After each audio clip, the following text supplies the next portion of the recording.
بسم اللہ الرحمن الرحیم۔ السلام علیکم ناظرین، دین دنیا چینل میں آپ کو خوش آمدید کہتے ہیں۔ اللہ نے انسانوں میں جنسی خواہش پیدا کی، یہ اتنی ہی اہم ہے جتنا کھانے کی خواہش۔ دوسری خواہشات کی طرح جو اللہ نے انسانوں میں پیدا کی ہیں، یہ طاقتور ہے اور کمزور انسان کو مغلوب کر سکتی ہے۔ کھانے کی خواہش یا جنسی خواہش قانونی اور غیر قانونی دونوں طریقوں سے پوری کی جا سکتی ہے، مگر احسن یہی ہے کہ قانونی اور مذہبی طریقہ اپنایا جائے، اور قانون بھی وہی مانتا ہے جو مذہب کہتا ہے۔ مگر ان خواہشات کو کیسے پورا کیا جائے یہ اکثر کچی عمر میں نہیں بتایا جاتا، نتیجہ بے راہ روی کی شکل میں نکلتا ہے۔ اگر بچپن سے ہی ضروری باتیں بتا دی جائیں تو بے راہ روی کا امکان انتہائی معدوم ہو جاتا ہے، اور اس مقصد کے لیے سیکس ایجوکیشن یا جنسی تعلیم کا سہارا لیا جا سکتا ہے۔ چند حدود و قیود کے ساتھ جنسی تعلیم کا مطلب ہے کہ ایک نوجوان مرد اور عورت کو یہ بتانا کہ اللہ تعالیٰ کے قائم کردہ قوانین کے مطابق ان میں فطری جنسی خواہشات کو کیسے پورا کیا جائے۔ یہ فطری بات ہے کہ اس قسم کی تعلیم کا مسلم معاشروں میں ہونا ضروری ہے، کیونکہ اس کا مقصد اصل میں ایک مسلمان کو اسلام کے اخلاق اور اس کے احکام کی تعلیم دینا ہے۔ مسلم فقہا علم کی اس شکل کو اس حد تک پھیلانے کے خواہد تھے کہ ایک قول میں بہت ہی عام کیا گیا، جو شاید آپ نے بھی سن رکھا ہو، وہ یہ ہے کہ دین کے معاملات میں علم حاصل کرنے کے لیے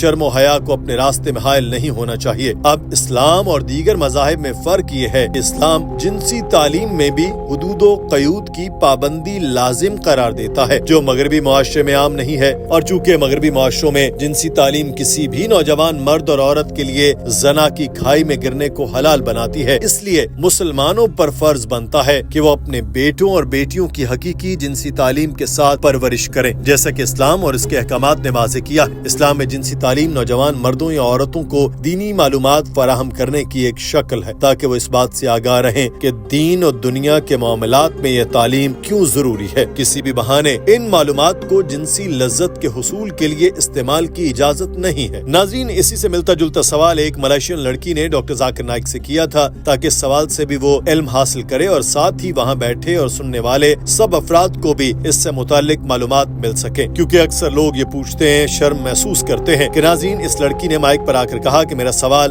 سیکس ایجوکیشن سے متعلق ہے۔ یہ ہمارے ملک میں ایک بہت ہی چھپتا ہوا موضوع ہے جس پر کوئی بات نہیں کرنا چاہتا۔ ایک پروفیشنل استاد کی کیا ذمہ داری ہے، اس کو کس حد تک اجازت ہونی چاہیے، اور ایک طالب علم کی کیا ذمہ داری ہے، وہ کس حد تک سیکس ایجوکیشن سیکھ سکتا ہے۔ So my question is about your opinion in sex education, where it is quite sensitive in our country.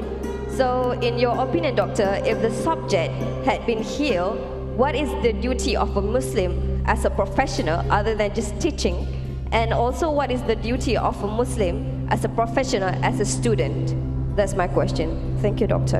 Doctor Zakir Naik نے یہ سوال کرنے پر اس لڑکی کی بہت تعریف کی۔ اس نے یہ سوال کر کے ہمت دکھائی، کیونکہ اکثر لوگ یہ سوال نہیں کرتے، اور علماء بھی اس سوال کو نظر انداز کرتے ہیں، حالانکہ یہ بہت ضروری ہے اور لوگوں کو اس سے متعلق پتہ ہونا چاہیے۔ اب اس لڑکی کے سوال کے جواب میں ڈاکٹر ذاکر نائک نے بتایا، اگر تو سیکس ایجوکیشن قرآن و سنت کی روشنی میں دی جا رہی ہے تو یہ بالکل ٹھیک ہے، لیکن اگر یہ مذہب کی حدود سے باہر ہے تو یہ غلط ہے۔ If the sex education you're giving is within the purview of the Quran and Sunnah, it is perfectly fine. But if it is outside the purview of Quran and Sunnah, it is prohibited. Now let me explain to you my answer. That I'm a medical doctor. Sex education is a vast terminology. While giving sex education, if you break the haya, the modesty level, and break any rule of Quran and Sunnah, it is prohibited. میں medical doctor ہوں اور مجھے معلوم ہے کہ sex education ایک بہت ہی وسیع موضوع ہے۔ اگر سیکس ایجوکیشن دیتے ہوئے آپ حیا کو توڑ دیتے ہیں، شائستگی کو توڑ دیتے ہیں، یا قرآن و سنت کا ایک بھی اصول توڑتے ہیں تو یہ حرام ہے۔ مثال کے طور پر میں بطور استاد طلباء سے کہتا ہوں کہ خواتین سے ماہواری کے دوران تعلقات نہ بناؤ، تو یہ بالکل درست ہے، لیکن اگر میں حیا کو توڑ دوں اور خاتون کو سامنے کھڑا کر کے طلباء کو دکھاؤں تو یہ غلط ہے۔ For example, as a medical doctor, I would say that okay, I will tell to the gents, don't have sexual intercourse during menstruation, sex education, no problem.